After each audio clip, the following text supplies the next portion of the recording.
आज करेंगे उससे रिलेटेड ऑलरेडी मैंने एमसीक्यूज़ डाले हुए हैं, ठीक है। अब अगर वीडियो में एमसीक्यूज़ आएंगे तो आपको वो सॉल्व करने हैं, चेक करना कि कितने ध्यान से वीडियोस के सुन रहे हो, राइट। और दूसरी चीज़ है, यही वीडियो की जो आपको एमसीक्यूज़ हैं ये आपको पीडीएफ फॉर्मेशन में मिल जाएंगे, वहाँ पर आंसर्स भी होंगे, तो वो टेलीग्राम में मिल जाएंगे। तो जिन बच्चों ने टेलीग्राम ज्वाइन कर रखा है गुड है, नहीं कर रखा है तो वो ज्वाइन करें, ठीक है। तो ज्वाइन करने के लिए आपको चैनल पर ही डिस्क्रिप्शन बॉक्स में जाइए, वहीं से सीधा टेलीग्राम लिंक पर कनेक्ट हो सकते हैं।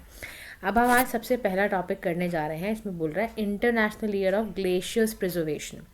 यूनाइटेड नेशंस ने 2025 को, यानी कि जो चल रहा है अभी साल, उसको बोला है कि ये international year of glaciers preservation होएगा। और इवन मैं आपको बता दूं, मार्च 21 को ही ये अनाउंसमेंट हुई है, मतलब it was also announce that March 21 जो हर साल का होगा, ध्यान से सुनना, ये पेपर में आ सकता है, 21 मार्च जो भी आने भी वाला है, ठीक है। आज हम करंटली अभी मार्च में वीडियो बना रहे हैं, तो मार्च 21 को वर्ल्ड डे फॉर ग्लेशियर्स के रूप में मनाया जाएगा 2025 से। समझ रहे हो, 21 मार्च को क्या निर्धारित किया गया है कि ये साल वर्ल्ड डे फॉर ग्लेशियर्स के लिए स्टार्ट करा गया है। International year of glaciers preservation क्या करेंगे, ये को फैसिलिटेटेड बाय है UNESCO and world meteorological organization द्वारा।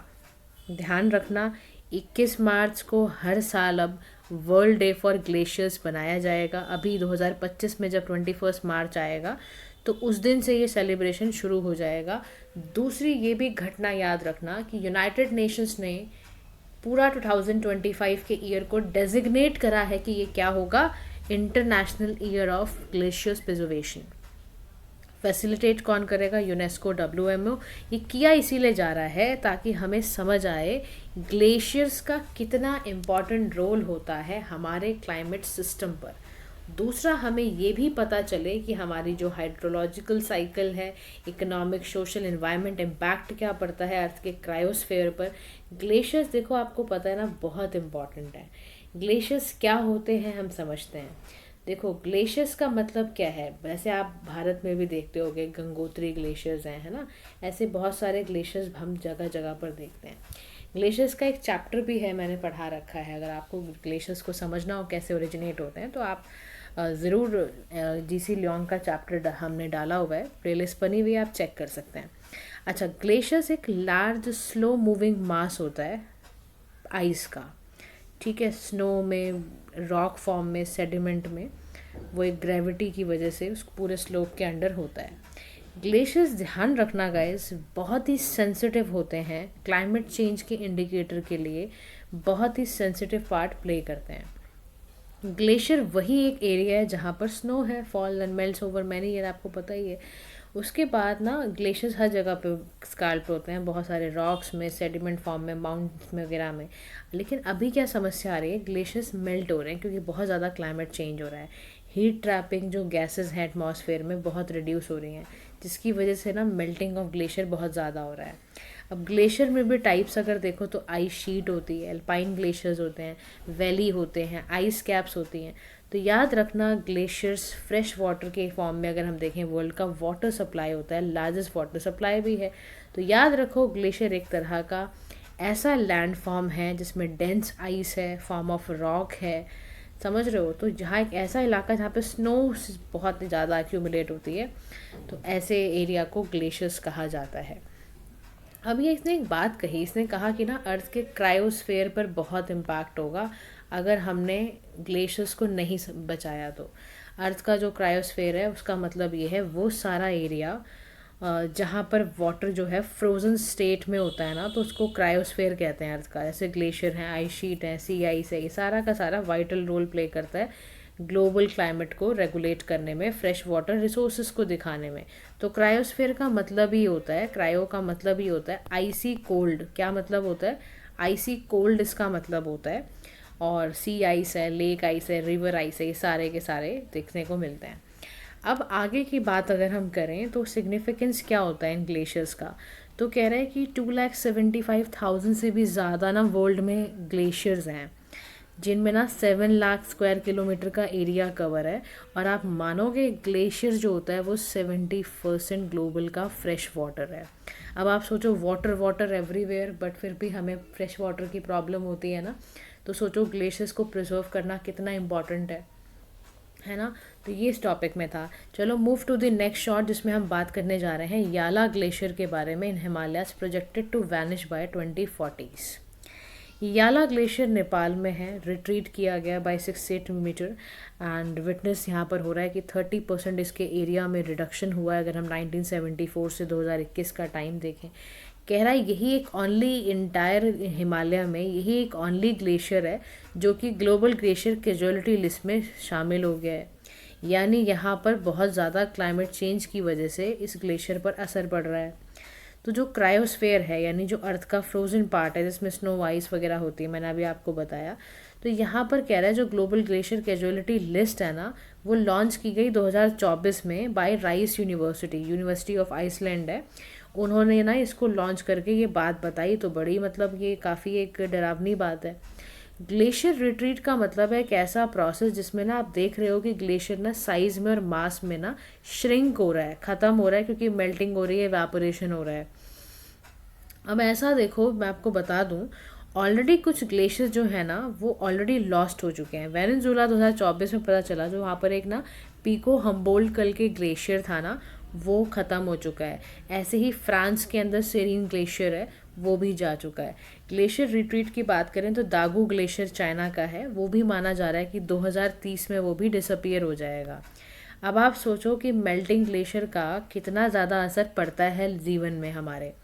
सबसे पहली बात, इकोसिस्टम और लाइवलीहुड में बहुत डिस्ट्रप्शन आएगा। किसमें आएगा? इकोसिस्टम बहुत ज़्यादा डिसरप्ट होने की हालात में आ जाएगा, क्योंकि 70% फ्रेश वाटर जब ग्लेशियर आइस शीट्स होल्ड कर रही हैं ह्यूमन लाइफ के लिए, इकोसिस्टम के लिए। आप सोचो 240 मिलियन 240 मिलियन पीपल जो हिंदू कुश हिमालय में हैं, वो बेचारे जी ही क्रायोस्फेयर की वजह से रहे हैं। उनकी ज़िंदगी का क्या होगा सोचिए आप। ह्यूमन लाइफ पर असर। फिर अगर ग्लेशियर्स का मेल्ट होना होगा तो इससे risk of glacier lake outburst flood का रिस्क भी बढ़ेगा। यानी रैपिड ग्लेशियर मेल्टिंग से ग्लेशियर लेक अनस्टेबल हो जाएगी, जिसमें कैटास्ट्रॉफिक फ्लड आ सकती है, बहुत ज़्यादा बाढ़ का कारण बन सकता है। फिर ऐसे ही क्लाइमेट फीडबैक लूप है, यानी मेल्टिंग ग्लेशियर से क्या होगा, अर्थ की रिफ्लेक्टिबिलिटी जो है वो रिड्यूस हो जाएगी, बहुत ज़्यादा हीट एब्जॉर्ब हो जाएगी, ग्लोबल वार्मिंग इससे बहुत ज़्यादा बढ़ेगी। आप समझ रहे हो। तो ऐसा ना भारत में भी कुछ इनिशिएटिव लिए गए हैं, ग्लोबली भी इनिशिएटिव लिए जा रहे हैं, ताकि ना हमारा ना क्रायोस्फेयर यानी जो अर्थ का वो पार्ट है जो फ्रोजन स्टेट में है उसको हम बचा पाएँ। उसके लिए ग्लोबली ना हमने अभी आपने देखा ही, हमने पहला ही शॉट पढ़ा है कि यूनाइटेड नेशंस ने ना ये कसम खाई है कि इस साल ना हम 2021 को पहले तो इंटरनेशनल ईयर ऑफ ग्लेशियर्स बनाएंगे, लोगों को ना डेजिग्नेट करके समझाएंगे, देखो अवेयर हो कि क्रायोस्फेयर यानी हमारा ग्लेशियर्स कितने इंपॉर्टेंट है। ऐसे ही दूसरे भी इनिशिएटिव लिए गए, Himalayan adaptation network by IUCN, WWF ने भी, वर्ल्ड वाइड फंड वालों ने भी लिया है। भारत का इनिशिएटिव देखें हम तो provisions for multi product food irritation है, जैसे प्रधानमंत्री किसान संपदा योजना है, Indian national centre for ocean informations है, missions to Arctic and Antarctic है। ये सारे इनिशिएटिव इसीलिए लिए जा रहे हैं ताकि हमारा ना क्रायोस्फेयर प्रोटेक्ट हो सके। ठीक है।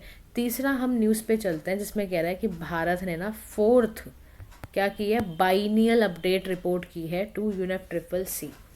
अब देखो, दो शब्द होते हैं, एक होता है बाइनल, एक होता है बाइनल। ठीक है। दोनों शब्दों में ना फ़र्क क्या होता है ये आप समझ लो आज।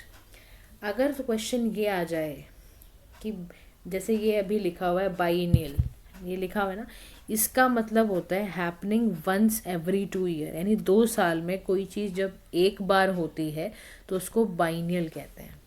ठीक है। इस बात का ध्यान रखो कि एक होता है बाई एनुअल, दोनों बात में फ़र्क होता है। एक होता है हमारा बाई एनुअल, बाई एनुअल का मतलब है कि हर साल कोई भी चीज़ 2 बार हो रही है तो उसको बाई एनुअल कहते हैं। कोई अगर बाइनियल है तो ध्यान रखना उसका मतलब होता है कि किसी 2 साल में जब कोई चीज़ एक बार होती है तो उसको बाइनियल कहते हैं। तो भारत ने 4th बाइनियल अपडेट रिपोर्ट किसको दी है, UNFCCC को दी है। थर्ड नेशनल कम्युनिकेशन अपडेट हुआ है, national green house gas contain inventory है ये। मिनिस्ट्री ऑफ अर्थ साइंस मतलब सॉरी फॉरेस्ट और इन्वायरमेंट ने नोडल मिनिस्ट्री है, वही मैनेज कर रही है ये पूरा। इस रिपोर्ट में ना हमने ना ये दिखाया है कि देखो ग्लोबल जो हमारा ग्रीन हाउस गैस है ना इमिशन है वो रिड्यूस हुआ है, क्योंकि सेक्टर वाइज इमिशन जो है वो चाहे एनर्जी है, एग्रीकल्चर है, इंडस्ट्रियल प्रोसेस है, प्रोडक्ट यूज वेस्ट है, ये सब सेक्टर वाइज इमिशन दिखाया है हमने। कहा है कि 2019 से अगर आप कंपेयर करते हो तो डिक्रीज़ हुआ है। इमिशन की जो इंटेंसिटी है यानी जो जीडीपी पर उसका असर है वो भी रिड्यूस हुआ है। नॉन फॉसिल फ्यूल्स का भी हमने यूज़ करना थोड़ा कम किया है, अभी इंस्टॉल कैपेसिटी उसकी 46.52 है, उसका शेयर बताया है। कार्बन का सिंक बताया है कि वो भी ना आपका एडिशनल जो कार्बन सिंक हो रहा है उसको कवर किया जा रहा है फॉरेस्ट या ट्री कवर से। तो करेंटली 25.17% भारत में फॉरेस्ट देखने को आपको मिलेगा। तो भारत ऐसे और भी इनिशिएटिव ले रहा है जिसकी वजह से हमारा ना कार्बन इमिशन को कम करने के लिए हम बहुत जान लगा रहे हैं इस टाइम, क्योंकि आप देख ही रहे हो ग्लोबल चेंज जो क्लाइमेट चेंज हो रहा है वो सबसे बड़ा फैक्टर यही है कार्बन इमिशन। तो भारत ने उसको करने के लिए प्रमोट करने के लिए हमने इंटरनेशनल सोलर अलायंस बनाया है। आपसे मेरा सवाल है कमेंट सेक्शन में बताओ इंटरनेशनल सोलर अलायंस का हेडक्वार्टर्स कहाँ पर है, ठीक है। तो प्रमोट करना सोलर एनर्जी को, उसके बाद ग्लोबल आपका बायोफ्यूल अलायंस की बात है, collision for disaster resilient infrastructure की बात है, लाइफ हमने पढ़ा ही है कि मिशन लाइफ है। मिशन लाइफ बेसिकली क्या है कि ऐसा मूवमेंट है जिससे हम डैमेज वाले हैबिटेट्स को बचा सकें। पीएम सूर्य घर है, मुफ्त बिजली है, ये सभी ऐसी योजनाओं को बनाया जा रहा है ताकि भारत इन सबसे आगे हो जाए। नेक्स्ट स्कीम के बारे में है हमारा ये कि ministry of environment forest and climate change ने नोटिफाई करा है इन्वायरमेंट रिलीफ फंड के बारे में कैसी स्कीम बनाई गई है। तो इस नोटिफिकेशन में पता है भारत जो है जो हमारी मिनिस्ट्री है उसका क्या ध्यान है, वो बेसिकली ना हमें ना कन्वर्ट कर रही है सेक्शन जो 7A है ना हमारा पब्लिक लाइबिलिटी इंश्योरेंस एक्ट का, उसके तहत ये किया जा रहा है। हम ना एक इस्टेब्लिश कर रहे हैं एनवायरनमेंट रिलीफ फंड बना रहे हैं ताकि immediate relief victim of accident, जो भी एक्सीडेंट हैजार्डस सब्सटेंस की वजह से हुआ है उसको बचाया जा सके। तो इसमें ना किया ये जा रहा है कि ना जैसे जो अमेंडमेंट है ना उसमें एडमिनिस्ट्रेशन के लिए ना एनवायरनमेंट रिलीफ फंड है सेंट्रल गवर्नमेंट का, ऐसे ही ना फंड का ना मैनेजर भी रखा है हमने सीपीसीबी को रिप्लेस करके। जैसे CPCB replaces United India insurance company limited को फंड मैनेजर की तरह, तो वो भी शुरू हुआ है 1 जनवरी से ही किया है 5 ईयर्स के लिए, ठीक है, फॉर 5 ईयर। डिसबर्समेंट किया है फंड मैनेजर का भी। इन्वायरमेंट के लिए हमने ना पब्लिक फाइनेंशियल इंस्टीट्यूशंस को भी सेव करना अकाउंट वगैरह वो भी किया है। इन्वायरमेंट डैमेज से बचाने की कोशिश कर रहे हैं, रिलीफ फंड खोलने की कोशिश कर रहे हैं। तो पब्लिक लायबिलिटी इंश्योरेंस जो अमेंडमेंट रूल है ना वो बेसिकली यही कोशिश की जा रही है कि ना पर्सन जो भी डायरेक्ट और सब्सटेंशियल कनेक्शन में है वो रिस्टोर कर पाएँ, एनवायरनमेंट डैमेज को बचा पाएँ। तो नेक्स्ट हमारा जो न्यूज़ है ना वो है छत्तीसगढ़ ऐसा पहला भारत का राज्य बन चुका है जिसने ना ग्रीन जीडीपी को अडॉप्ट किया है। तो आई रियली अपलॉड दिस। मतलब हम पहले ना 11-12 में छोटे होते थे तो पढ़ते होते थे कि ग्रीन जीडीपी क्या होती है, ग्रीन जीडीपी में भारत की बहुत कमी है। तो छत्तीसगढ़ ऐसा पहला स्टेट बन गया है जिसने ग्रीन जीडीपी को अडॉप्ट किया है। तो छत्तीसगढ़, ठीक है। अब इसमें ये लोग क्या करेंगे, कनेक्ट करेंगे इकोसिस्टम की सर्विसेज फॉरेस्ट को विद ग्रीन जीडीपी, यानी ना यहाँ पे डायरेक्ट लिंक बनेगा एनवायरनमेंट के कंट्रीब्यूशन ऑफ फॉरेस्ट से, क्लीन वाटर है या क्लीन एयर है, कंजर्वेशन है, ताकि इससे ना किसी स्टेट की इकोनॉमिक प्रोग्रेस बढ़े। सबसे पहले देखो आपको ना ये मैं कहती हूँ बहुत अच्छी बात है यार। आप सोचो अगर आपका एनवायरनमेंट खुश है ना, आपका नेचर आपसे खुश है, तो आप इकोनॉमिकली अच्छा कर ही जाओगे। क्यों? क्योंकि डायरेक्ट लिंक है ना यार, एनवायरमेंटल कंट्रीब्यूशन फॉरेस्ट से ही तो आ रहा है। अगर क्लीन हवा नहीं होगी, वाटर नहीं होगा, कंजर्वेशन बायोडाइवर्सिटी नहीं होगी तो खाक आपसे प्रोग्रेस कर पाएगा। तो छत्तीसगढ़ में 44% जो लैंड कवर है ना वो फॉरेस्ट है। तो एक तो ये फैक्टर है, इनका क्लाइमेट चेंज से बचाव हो जाएगा। फिर इनके पास ना फॉरेस्ट प्रोडक्ट है, तेंदू लीव्स हैं, लाख हनी है, मेडिसिनल प्लांट्स हैं जो रूरल इकॉनमी को बहुत अच्छे से प्रमोट करते हैं। तो आप सोचो ग्रीन जीडीपी लाने से ना यूनाइटेड नेशंस का जो आपका फ्रेमवर्क है वो भी पूरा कर रहे हो, वर्ल्ड बैंक इनिशिएटिव उसको भी लेकर आ रहे हो। तो ग्रीन जीडीपी से मतलब पता है क्या है, 1980s में ये टर्म आ गई थी और ना ये बहुत बार बार बोला जा रहा था कि आप जीडीपी को ना और बेटर करो, मॉडिफाई करो। आप ना ये समझो कि हमारी जो भी इकोनॉमिक एक्टिविटीज़ होती हैं उसका असर हमारे पर्यावरण पे पड़ता है। तो ग्रीन जीडीपी अब क्या करेगा, इन्वायरमेंट को ना एडजस्ट करेगा जीडीपी के साथ। तो ये एक बहुत बड़ा फैक्टर हो जाएगा। फिर कह रहा है ग्रीन जीडीपी का ना इसलिए फॉर्मूला पता है क्या हो गया है। ग्रीन जीडीपी को जब भी हम कैलकुलेट करेंगे, तो जो भी बच्चे इकोनॉमिक्स पढ़ते हैं, और आपको तो पढ़नी पड़ेगी बीइंग एन एस्पिरेंट, एनडीपी निकालते हो ना आप, नेट डोमेस्टिक प्रोडक्ट, उसमें से ना आपको cost of depletion of natural resources plus cost of degradation of ecosystem भी, इनको माइनस करना है नेशनल नेट डोमेस्टिक प्रोडक्ट से, तो आपका ग्रीन जीडीपी कैलकुलेट हो जाएगा। तो this is very nice formula, it might come in your paper also, तो प्लीज़ मेमोराइज दिस फार्मूला, ये बहुत ज़रूरी है। फिर ना ग्रीन जीडीपी की ज़रूरत इसलिए है क्योंकि हमारा इन्वायरमेंट लगातार डिप्लीट होता जा रहा है, और वी कैन नॉट ओवरलुक, हम इसको छोड़ नहीं सकते कि जाए भाड़ में, ऐसा नहीं कर सकते हैं। एग्जाम्पल के तौर पर अगर आप रेन फॉरेस्ट को कट करोगे या टिम्बर को सेल करोगे जीडीपी बढ़ाने के लिए, तो अल्टीमेटली ना आपको बाद में जाके रोना पड़ेगा, क्योंकि अब आपको जब बचेगा ही नहीं, लकड़ी नहीं बचेगी, फॉरेस्ट नहीं बचेंगे, तो फिर आप आगे अपनी लाइफ को, जो बहुत डिपेंडेंट हमारे रॉ मटेरियल जो वहीं से आ रहे हैं, उनका क्या होगा। इसीलिए ना बहुत ज़रूरी था ग्रीन जीडीपी को लॉन्च करना। तो आपको नीड पता होनी चाहिए, दूसरा आपको ये पता होना चाहिए कि ग्रीन जीडीपी का फॉर्मूला क्या है। ठीक है, चलो जी मूव करते हैं अब हम दूसरे अपने नेक्स्ट शॉट पे, जिसमें कह रहा है नेट ज़ीरो बैंकिंग अलायंस के बारे में। तो वॉल स्ट्रीट जो है ना बिगेस्ट बैंक है, गोल्डमैन सैक्स ग्रुप है, इसे अनाउंस करा है कि ना एग्जिट होना चाहिए नेट ज़ीरो बैंकिंग अलायंस से। ये क्या है, बैंकलेट अनकन्वेंट है, ये बेसिकली ग्लोबल ग्रुप है, लीडिंग ग्लोबल बैंक्स का जो लेंडिंग इन्वेस्टमेंट ये सब करते हैं, इनका भी ध्यान जा रहा है कि नेट ज़ीरो ग्रीन हाउस की मिशन हमें 2050 तक करना है। तो इंडिया का कोई भी बैंक, ध्यान रखना, नेट ज़ीरो बैंकिंग अलायंस का पार्ट नहीं है। ठीक है, क्लाइमेट एक्सेलरेटर है ये चाहता है कि ना रिस्पॉन्सिबल बैंकिंग सिस्टम हो, उसके लिए ये सब चीज़ें लॉन्च की गई हैं। नेक्स्ट हमारा प्लेटफॉर्म के बारे में डिस्कस करने जा रहे हैं, भारत का clean tech manufacturing platform. Recently ना ये union ministry of commerce and industry ने लॉन्च करा है भारत क्लाइमेट फोरम 2025। ये ना इंडिया के ना क्लीन टेक वैल्यू चेन्स को इन्हांस करेगा, सोलर में, विंड में, हाइड्रोजन में। एक अपॉर्चुनिटी देगा फर्म्स को कि वो कोलैबोरेट, को इनोवेट कर पाएँ, आइडियाज़ वगैरह, टेक्नोलॉजी वगैरह। इससे क्या फ़ायदा होगा ना, बिजनेस केस अट्रैक्टिव मिलेंगे, global leader clean tech sector आगे से आगे बढ़ जाएगा। और नेक्स्ट हमारा ना एक रिपोर्ट है जिसके बारे में हम डिस्कस करने जा रहे हैं, IPBS releases transformative change report. इसमें ना है क्या, देखो ये रिपोर्ट में ना ये असेस किया जा रहा है कि ना बायोडाइवर्सिटी का लॉस क्यों हो रहा है, ट्रांसफॉर्मेटिव चेंज क्यों हो रहा है, 2050 तक का ना एक पूरा डेटा बना के ये दे रहा है। ठीक है, ग्लोबल चेंज चैलेंज क्या है, देखो चेंज तो हो रहा है, टेक्नोलॉजी एक्सेस एंड बहुत सारा चीज़ें। सबसे पहले ट्रांसफॉर्मेटिव चेंज का मतलब समझो, फिर मैं आपको बताती हूँ ग्लोबल चैलेंज क्या है।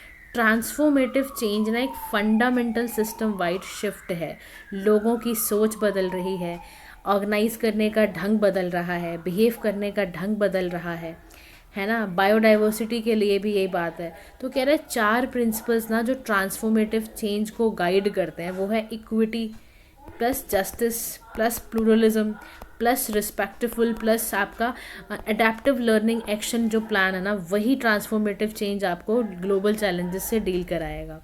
ग्लोबल चैलेंज ना ट्रांसफॉर्मेटिव चेंज को डील करने का ये है कि तो बैरियर्स है, आपके पास ना क्लीन टेक्नोलॉजी नहीं है, मानते हो। उसके बाद ना आपका जो कंजम्पशन या प्रोडक्शन करने का तरीका है ना, वो बहुत हार्मफुल तरीका है। पॉलिसीज इतनी है ही नहीं कि करंट नीड्स को फुलफ़िल कर पाएँ। लोगों के बीच में ना इनकम डिस्पैरिटी, वेल्थ डिस्पैरिटी बहुत ज़्यादा है। कॉलोनियल रिलेशंस ऐसे रहे जिससे मॉडर्न इंटरेक्शंस नहीं हो पाती हैं। तो कह रहा है कि देखो जो IPBS है ना, वो बेसिकली इसका हेडक्वार्टर बॉन जर्मनी में है, और इसका फुल फॉर्म है inter governmental platform on biodiversity in ecosystem. 2012 में ये इसीलिए आया, भारत भी इसका फाउंडिंग मेंबर है। याद रखना ये UN की बॉडी नहीं है, ठीक है। इसका काम है साइंस पॉलिसी इंटरफेस, यानी बायोडाइवर्सिटी और इकोसिस्टम पर बहुत ज़्यादा ध्यान देना, यानी बायोडाइवर्सिटी, ह्यूमन वेलबींग और ना सस्टेनेबल डेवलपमेंट को, इनको ध्यान रखने के लिए ये ऑर्गेनाइजेशन को बनाया गया है। अब ये कह रहा है कि ना मैं ना आपको 5 स्ट्रैटेजीज दे के जाता हूँ ताकि ग्लोबल सस्टेनेबिलिटी आपकी हो जाए। तो उसके लिए ना इन्होंने कहा है conserve, restore, regenerate places of value, यानी कम्युनिटी फॉरेस्ट्री प्रोग्राम चलाने हैं नेपाल में, कम्युनिटी बेस्ड फॉरेस्ट मैनेजमेंट करना है। सबसे पहली बात तो कम्युनिटी पे ध्यान लगाओ, जैसे नेपाल में कम्युनिटी फॉरेस्ट्री प्रोग्राम है, आप सबसे पहले कम्युनिटी फॉर्म करो, वहाँ पे लोगों तक पहुँचाओ ये बात। जैसे भारत में भी फॉरेस्ट मैनेजमेंट के लिए हम कम्युनिटी का सहारा लेते हैं, तो कम्युनिटी होगी तो वो मिलजुल के कंजर्व रिस्टोर पे ध्यान देगी। दूसरा, drive systematic change in sectors responsible for nature's decline, जैसे एग्रीकल्चरल, लाइफ स्टॉक, फिशरीज वगैरह है, या बायोडाइवर्सिटी मैनेजमेंट है। 900 बिलियन ईयर्स में पैसा ख़राब हो रहा है। आप सोचो यार, 50% एनुअल जीडीपी, इसको भी ध्यान रखना है ना हमें, इसके लिए हमें ट्रांसफॉर्म होना ही पड़ेगा। गवर्नेंस के लिए कह रहा है कि जैसे गालापागोस मरीन रिजर्व है ना, वो इकोसिस्टम बेस्ड गवर्नेंस है, मतलब वहाँ पे ना अकाउंटेबिलिटी है। Whatever you are doing, आपको लोगों को बताना पड़ेगा इसके क्या फ़ायदे हैं और सबको लेके चलना है। फिर ना अब ना व्यूज़ बहुत शिफ्ट हो रहे हैं, अब लोग ना नेचर बेस्ड एक्सपीरियंस करना चाहते हैं, पॉलिसी सपोर्ट उस बेसिस पर होना चाहिए।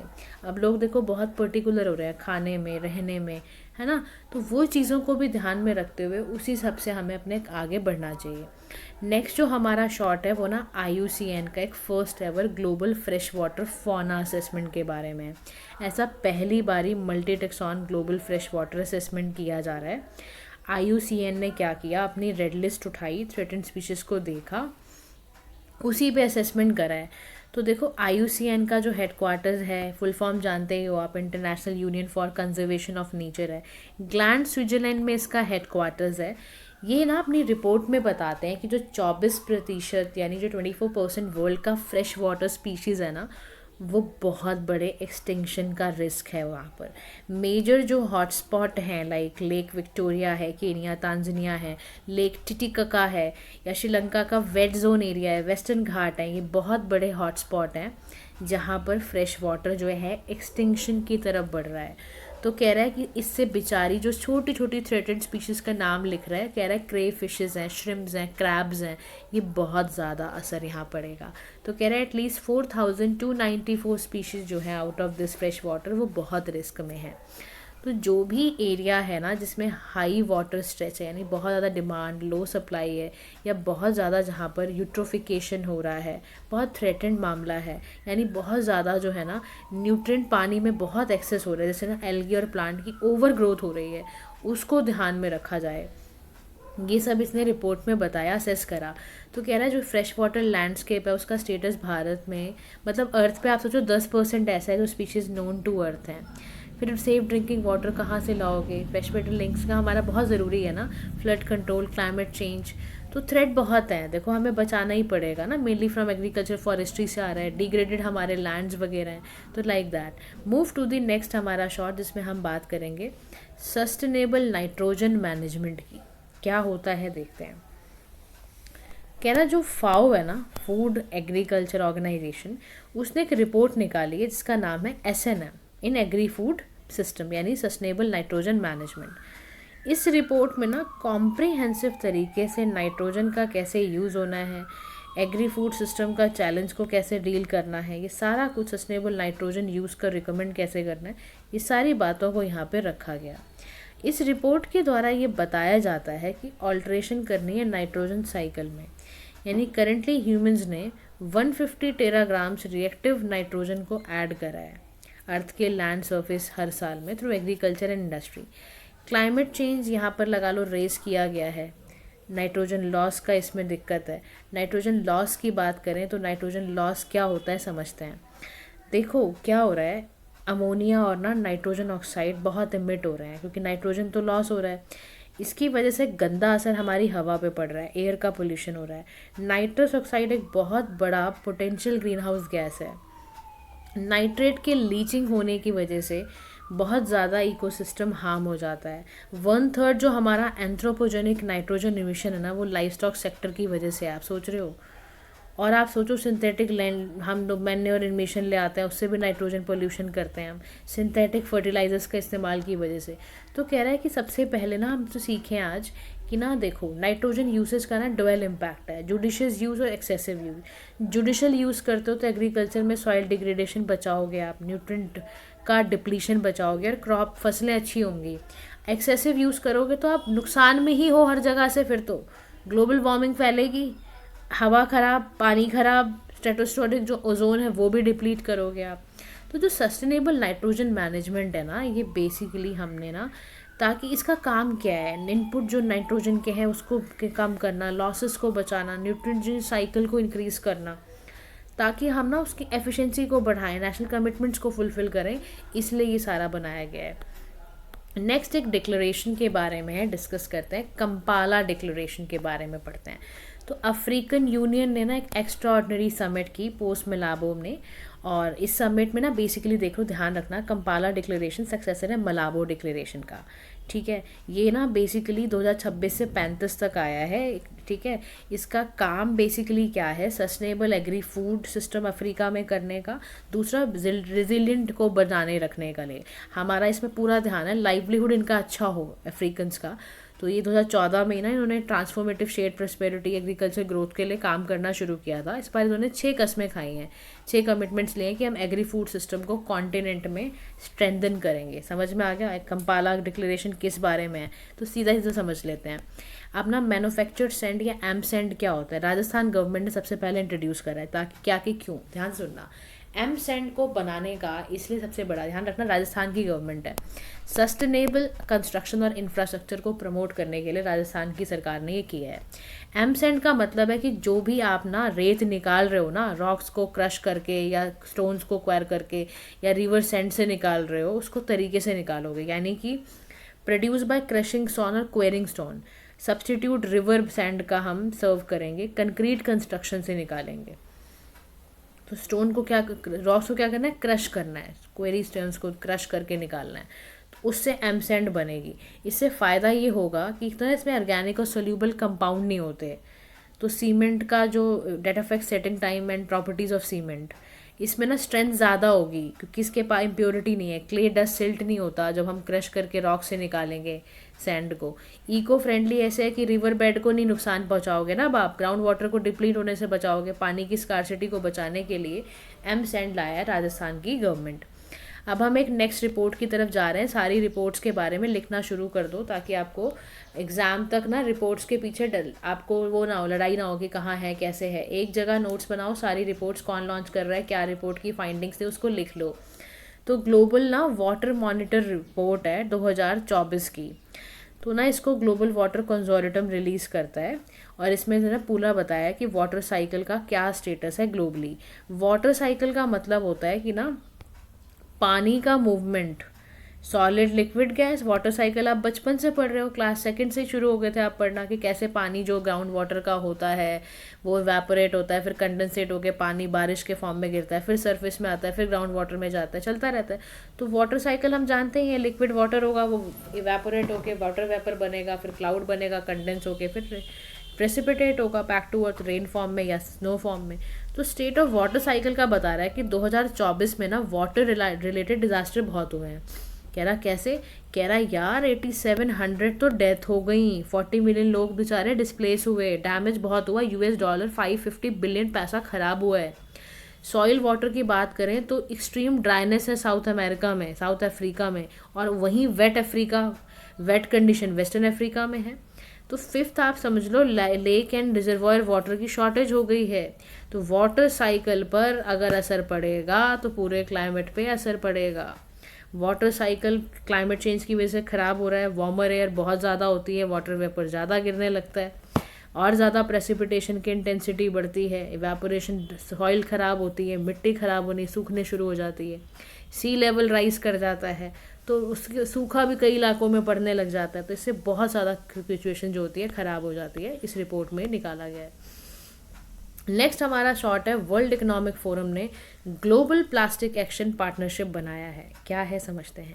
नए मेंबर्स हैं, उन्होंने ज्वाइन करा है बेसिकली वर्ल्ड इकोनॉमिक फोरम का GPAP, यानी इसमें Angola, Bangladesh, Gabon, Guatemala, Kenya, Senegal, Tanzania सब ने ज्वाइन करा है।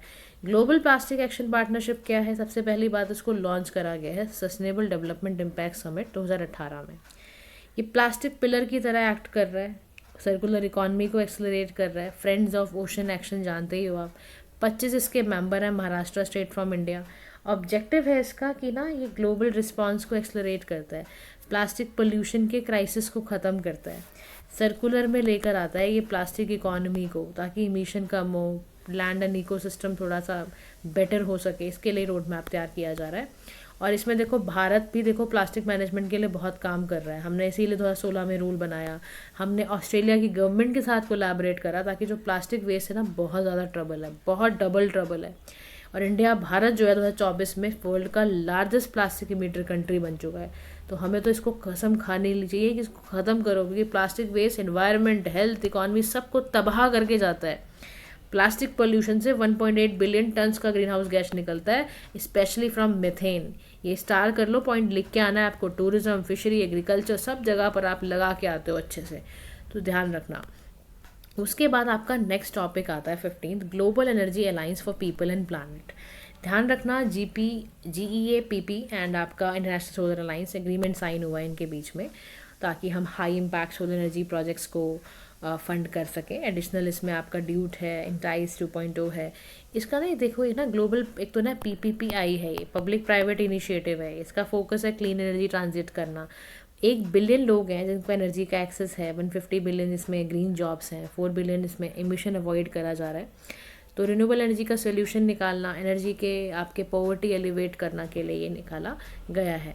Move to the next system, जिसमें कि compressed air energy storage system की बात कर रहे हैं। वर्ल्ड का लार्जेस्ट ये फैसिलिटी है, फुल ऑपरेशन इन चाइना है। कंप्रेस्ड एयर एनर्जी स्टोरेज क्या होता है? ऐसी टेक्नोलॉजी जिसमें ना भारत में यूज़ की जा रही है, और चाइना इसको यूज़ कर रहा है, फुल ऑपरेशन चाइना में है इसका। इसमें क्या करते हैं, हवा को कंप्रेस करते हैं, सील्ड लोकेशन में भेज देते हैं, अंडरग्राउंड माइंस वगैरह में भी, तो इनसाइड द सॉल्ट रॉक जहाँ पर बन रहा है। तो इससे क्या होता है, इलेक्ट्रिकल एनर्जी स्टोर हो जाती है पोटेंशियल एनर्जी के फॉर्म में, कंप्रेस करके हवा को। फिर इसको पीक आवर्स में जब भी एनर्जी ना हो आप यूज़ करो, और आपको काफ़ी डिमांड को ये फुलफिल करता है, तो अच्छा है ना कंप्रेस एनर्जी वाला। नेक्स्ट हमारा शॉर्ट है end of life vehicle rule 2025। भाई साहब समझ लो, जो लोगों में नई गाड़ी खरीद रहे हो या गाड़ी पुरानी हो गई है, तो ज़रा ध्यान से इस न्यूज़ को सुनिए। Ministry of environment, forest and climate change ने साफ तौर पे बोला है, क्या, इन्वायरमेंट प्रोटेक्शन एक्ट को देखते हुए, जो कि फोर्स में आया 1 अप्रैल 2025 में आ जाएगा। क्या बोला गया है? इन्वायरमेंट प्रोटेक्शन एक्ट के तहत ये वाली न्यूज़ जो है ना, जिसमें कि बोला जा रहा है एंड ऑफ लाइफ व्हीकल, क्या बोला जा रहा है, जो भी व्हीकल वैलिडली रजिस्टर्ड नहीं है, अनफिट हैं ऑटोमेटेड फिटनेस सेंटर के द्वारा, या रजिस्ट्रेशन उनका कैंसिल हो चुका है, ऐसे में आपको समझ लेना चाहिए कि व्हीकल वो सड़कों पे नहीं उतरेंगे। एप्लीकेबिलिटी क्या है? प्रोड्यूसर अप्लाई कर सकता है, कोई भी जो रजिस्टर्ड ओनर है व्हीकल का, वो रजिस्टर्ड व्हीकल स्क्रैपिंग फैसिलिटी, ये सारा कुछ होगा। ठीक है, कहाँ कहाँ अप्लाई नहीं है ये? तो वेस्ट बैटरी में नहीं है, प्लास्टिक पैकिंग में नहीं है, वेस्ट टायर में नहीं है, ई वेस्ट में नहीं है। तो रिस्पॉन्सिबिलिटी ऑफ प्रोड्यूसर की अगर बात करें, तो सबसे पहली बात ये ना, एक्सटेंडेड प्रोड्यूसर रिस्पॉन्सिबिलिटी को फुलफिल करता है, ये ध्यान रखना। EPR सर्टिफिकेट की बात हो रही है, कौन इशू करता है इसको? CPCB करती है। रजिस्टर्ड आपका जो ओनर है, बल्क जो कंज्यूमर है, उसकी रिस्पॉन्सिबिलिटी है ये। और ये करता कौन है? इम्प्लीमेंटेशन सेंट्रल गवर्नमेंट करती है। चेयर कौन करेगा इसको? CPCB का चेयरमैन इसको करेगा, ताकि रूल्स इफेक्टिव तरीके से निकल कर आए। तो ये इसका ध्यान रखना, रूल बहुत ही ध्यान से समझ लेना कि कौन इसको अप्लाई कर सकता है, कहाँ पर ये अप्लाई नहीं होगा। और इसमें फुल्ली एक्सटेंडेड EPR भी लगेगा कि आप व्हीकल बेच के बैठ गए हो, तो उसके बाद भी आपकी ड्यूटी बनती है। प्रोड्यूसर की ड्यूटी है ये कि जो भी परचेज हुआ है उसके बाद भी सर्टिफिकेट देना और चेक करना कि ठीक ढंग से चल रहा है। CPR सर्टिफिकेट दिया जाएगा CPCB द्वारा। तो ये ध्यान रखना कि ये चीज़ चेक ज़रूर करनी है कि whether this vehicle is liable और नॉट, वरना आपको वो हटाना पड़ेगा। Move to the next news, इसमें वर्ल्ड का पहला क्रायोबॉर्न बेबी कोरल पैदा हुआ है, सुनते हैं। सक्सेसफुली हुआ है ये ग्रेट बैरियर रीफ पे। ग्रेट बैरियर रीफ कहाँ है बताइए ज़रा कमेंट सेक्शन में। ग्राउंड ब्रेकिंग एडवांसमेंट है ये कोरल के कंजर्वेशन और रिस्टोरेशन के लिए, ऑस्ट्रेलियन रिसर्चर ने की है, तो इनके लिए तो तालियां बजनी चाहिए। क्रायोबॉर्न कोरल क्या होती है समझते हैं। ये क्रायो प्रिजर्वेशन टेक्निक द्वारा बनाई जाती है। इसमें कोरल के सेल को फ्रीज किया जाता है, ठीक है, एंड टिश्यूज़ को भी फ्रीज किया जाता है बिल्कुल लो टेम्परेचर में रखने के बाद। अब इसमें ना जब पानी आने लग जाए, कोरल सेल और टिश्यूज़ कंटेन पानी होता है इनके अंदर, which forms damaging ice crystal with frozen. जब उसको करोगे तो डैमेजिंग आइस क्रिस्टल बनाएगा। अब यहीं पे क्रायो प्रिजर्वेशन क्या करता है, क्रायो प्रोटेक्टेंट यूज़ करता है ताकि वाटर फ्रॉम सेल को रिमूव कर पाए फ्रीजिंग के दौरान, और सपोर्ट करता है ये पूरे सेल स्ट्रक्चर को बनाने में। अब ये क्यों इतनी इंपॉर्टेंट थी भाई साहब, बहुत परेशान चल रही थी, इन्वायरमेंटलिस्ट सारे परेशान थे कि कोरल रीफ्स को बहुत थ्रेट है, क्योंकि क्लाइमेट में वार्मिंग हो रही है, बहुत ज़्यादा मरीन लाइफ ख़राब हो रही है टेम्परेचर राइज होने की वजह से, कोरल्स का कंस्ट्रक्शन की वजह से एक्सट्रैक्शन बहुत ज़्यादा होता है, कोरल माइनिंग होती है, होम एक्वेरियम्स में रखा जाता है इनको, फिशिंग प्रैक्टिसेस इतनी गंदी तरह करते हैं, कोरल मर जाती हैं, डिप्लीशन ओवर फिशिंग की वजह से, CO2 बढ़ने की वजह से, पोल्यूशन की वजह से कोरल रीफ बहुत खतरे में थी। तो इस डिस्कवरी से क्लाइमेट चेंज रेजिलियंस को बहुत फ़ायदा होगा। हीट टॉलरेंट होती है कोरल, क्लाइमेट चेंज में काफ़ी सहयोगी होती है। क्रायो प्रिजर्वेशन से रिसर्चर्स ने नेचुरल कोरल स्पॉनिंग की लिमिटेशंस को ही हटा दिया। अब क्योंकि क्या होता था, which only once in a year ये पैदा होती थी, सिलेक्टिव ब्रीडिंग होती थी इनकी, और रिप्रोडक्शन भी इनका मल्टीपल टाइम्स कॉलोनीज में होता था, लेकिन बिकॉज ऑफ थ्रेट ये नहीं हो पा रहा था। कोरल रीफ इन्वर्टिब्रेट है, एंथोजोनिया क्निडिया से निकल कर आया है, कॉलोनीज ऑफ पॉलिप्स है, ये स्केलेटन्स बने हुए होते हैं इनका, और ये बहुत न्यूट्रिशंस के फॉर्म में ये लाइबोटिक लोगों को फ़ायदा करती है ये। तो ज़्यादातर आपको ये शेलो वाटर में 30 डिग्री नॉर्थ 30 डिग्री साउथ के लैटिट्यूड पर आपको सनलिट वाटर में मिलेगी। प्रेफर टेम्परेचर इसका 16 से 32 डिग्री रहता है, अब जबकि बढ़ने लग गया है, और 50 मीटर लेस डेप्थ पे ये आपको दिखती है। अब इसमें भारत में भी ग्लोबली बहुत काम हो रहा है कोरल को प्रिजर्व करने के लिए, चाहे वो नेशनल कमेटी वेटलैंड की बनाई हो, EPR द्वारा, जूलॉजिकल सर्वे ऑफ इंडिया द्वारा, ग्लोबली भी साइट्स है, वर्ल्ड हेरिटेज कन्वेंशन है, वर्ल्ड का लार्जेस्ट फ्रोजन कोरल रिपोजिटरी है, इन सभी को मिलकर हम बना रहे हैं ताकि हमारा ये काम अच्छे से हो पाए, कोरल जो है हमारा प्रिजर्व हो पाए। Now move to the next news, जिसमें हम बात करेंगे टाइगर्स की ट्रांसलोकेशन के बारे में। मध्य प्रदेश में ना 15 टाइगर्स को ट्रांसलोकेट करने की बात की जा रही है। मध्य प्रदेश से 15 टाइगर राजस्थान, उड़ीसा, छत्तीसगढ़ में जाएंगे। क्या बोला जा रहा है, इनकी लोकेशन को चेंज किया जा रहा है, क्योंकि टाइगर जो है पहले बांधवगढ़, पन्ना, कान्हा, पेंच में रहते थे, अब यहाँ पर इसको बिगेस्ट रिलोकेशन बिग कैट्स का हो रहा है, क्योंकि मध्य प्रदेश में प्रोजेक्ट आया और इसमें 785 आपको पता ही है वहाँ पर टाइगर है। Inter state translocation project reintroduce करने के लिए लाया गया है, हिस्टोरिकल रेंज इनकी बढ़ाने की बात है, इनका सप्लीमेंटेशन आने की बात है। फर्स्ट टाइगर रिलोकेशन प्रोजेक्ट 2018 में ही आया था, जहाँ पे 2 बिग कैट्स को कान्हा से, बांधवगढ़ से लेकर सतकोशिया आपका टाइगर रिजर्व उड़ीसा में वहाँ पर रखा गया था। NTCA इस पर काम कर रही है पूरी तरह से, यहाँ सब जगह पर क्या है, टाइगर है, टाइगर है।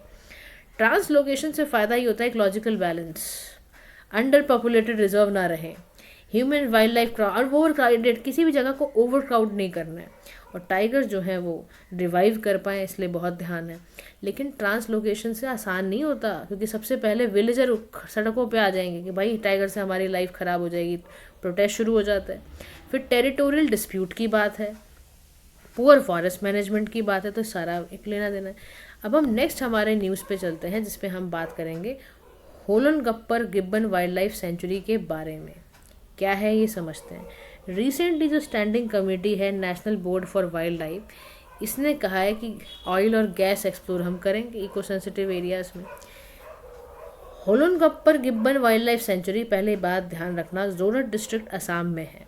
दिसोई जो वैली है ना, वहीं पे तिरुहिली, सारा उसी जगह पर है ये सारा कुछ। 1997 में बनाया गया था। भारत का ओनली गिब्बन होलो गिब्बन है ये। यहीं पे नॉक्टर्नल प्राइमेट आपको बंगाल लोरिस मिलेगा। यहाँ अलग अलग तरह के आपको स्पीशीज़ इसी जगह पर मिलेंगे आपको, तो ध्यान रखना। नेक्स्ट हमारा न्यूज़ आता है शिकारी देवी वाइल्ड लाइफ सेंचुरी से रिलेटेड। ध्यान रखना, बहुत सारी ऐसी जगहों के नाम हैं जो आपको ज़रूर पता होने चाहिए, प्रीलिम्स पॉइंट ऑफ व्यू हो चाहे वो आप मेंस में लिखो, पता होना चाहिए आपको। सरकार ने क्या किया है, सरकार कह रही है जो शिकारी देवी वाइल्ड लाइफ सेंचुरी है ना, उसको इको सेंसिटिव जोन बताया है।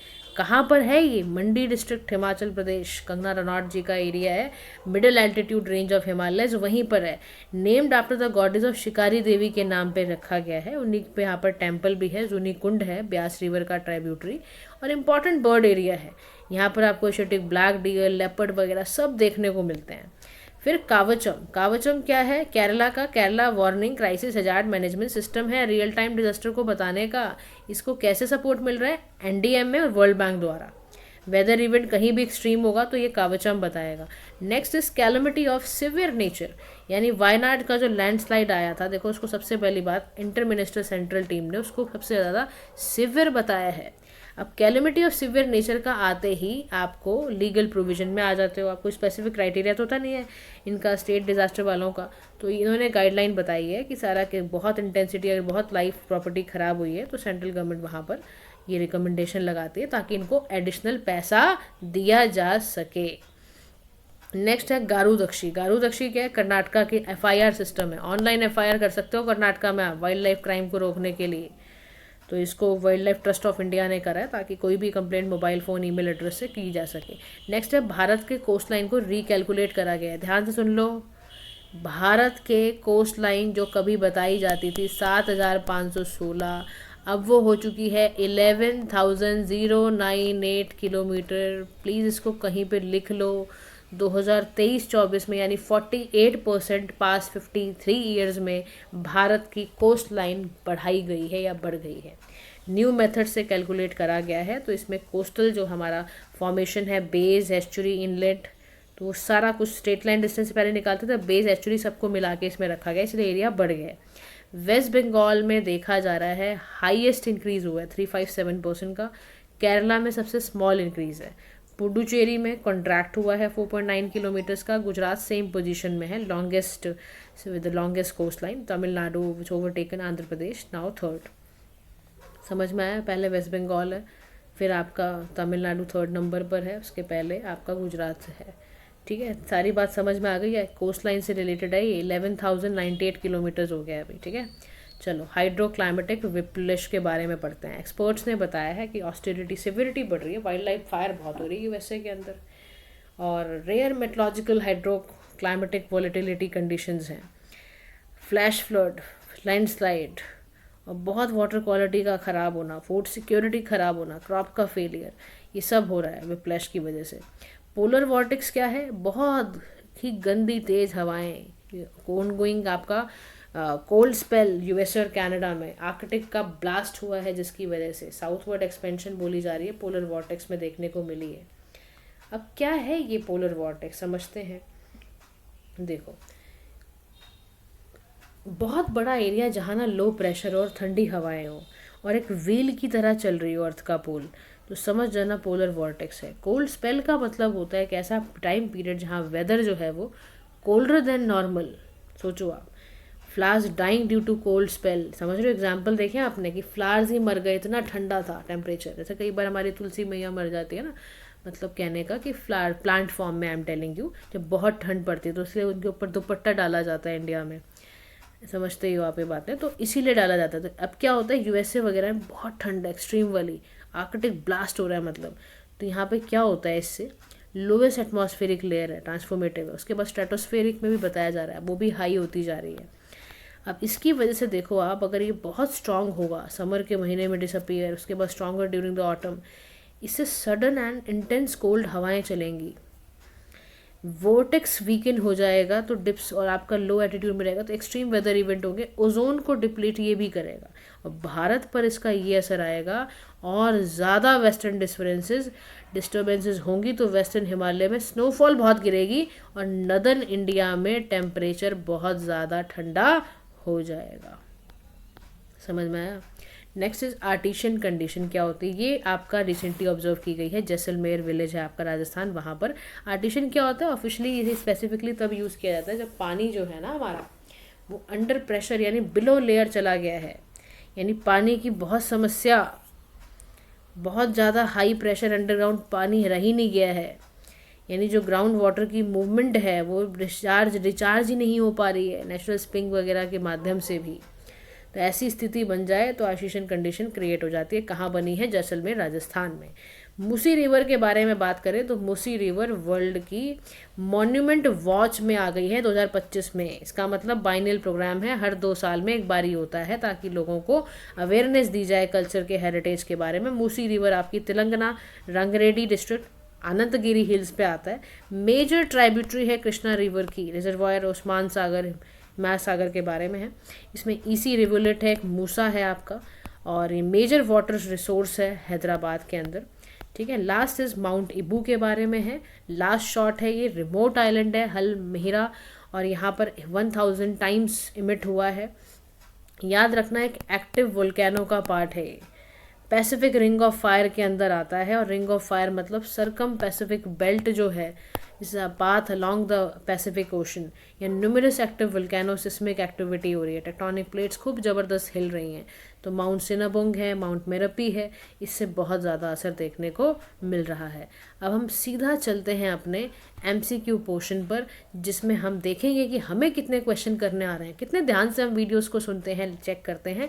तो मैं आगे बढ़ाती जा रही हूँ, I am not reading the question, you guys just read the question, pause the video and answer it. तो आपको सारे क्वेश्चन डाले गए हैं जो आपने अपने इन्वायरमेंट वाले टॉपिक्स में 2025 जनवरी की मैगजीन में किया है। आंसर्स मैं नहीं दिखा रही हूँ, उसके लिए आप you can directly come to the आप सीधा उसमें आइए, और उससे ही आपका मतलब लाइक टेलीग्राम लिंक से ही आपको सारे डिटेल मिल जाएंगी। आज के लिए गाइज इतना ही। Thank you so much for listening. Have a nice day to all.